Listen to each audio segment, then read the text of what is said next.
చెప్పండి నిజంగానే వెబ్సైట్ లో యూట్యూబ్ లో మీరు ఇంటర్వ్యూస్ అమెరికాలో టికెట్ అదే అలా ఏమి దేనికి తెగవండి.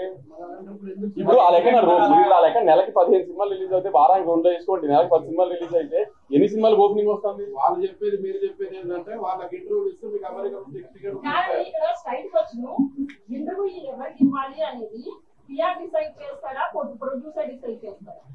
మాక్సిమం పిఆర్ఓ డిసైడ్ చేస్తాం.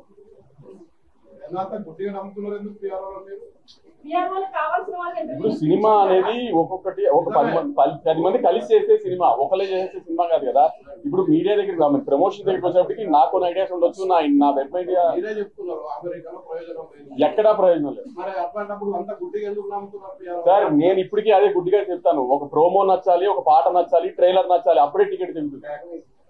ఇంకేం చేసిన టికెట్ దగ్గర మిగతా అన్ని నేను చాలా ఇంటర్వ్యూలో చెప్పా, పలానా డేట్కి మా సినిమా వస్తుంది అని చెప్పడానికి చేసే సోర్స్ ఆఫ్ మీడియానే ఇంటర్వ్యూస్ కానీ యాడ్స్ కానీ అన్ని. దానికి పిఆర్ఓలు వీళ్ళకి చేయమంటే అలా చేస్తున్నాం అంతే. ఏదైనా కంటెంట్ నచ్చకుండా మీరు ఎన్ని ఇంటర్వ్యూలు ఇచ్చినా మాత్రం ఓపెనింగ్ తేలేమో, కంటెంట్ నచ్చితే మీరు ఇంటర్వ్యూ ఇవ్వకపోయినా ఓపెనింగ్ వస్తుంది. మరి నేను మళ్ళీ చెప్తున్నానండి, నాకు ఎవరి మీద పగలేదు, గొడవ పెట్టుకోవాలని నేనేం రాలేదు. మీరు మా జాబ్ మేము సినిమా తీయటం, మీ జాబ్ మీరు రివ్యూలు రాయటం, అది మీరు చేశారు. మేము దానికి ఎవరం ఏమి కామెంట్ చేయలేదు. ఆ రోజు సాయంత్రం ప్రెస్ మీట్ పెట్టినప్పుడు ఎవరం కామెంట్ చేయలేదు. దాని తర్వాత జరిగిన పరిణామాలు ఏవి కరెక్ట్ గా జరగలేదు ఈ సినిమాకి సంబంధించి. అలాంటివి మాత్రం రిపీట్ చేయొద్దు. రిపీట్ చేస్తే మీరు అన్నట్టు మీ దారి మీరు చూసుకుందాం, మా దారి మేము చూసుకుంటాం అంతే.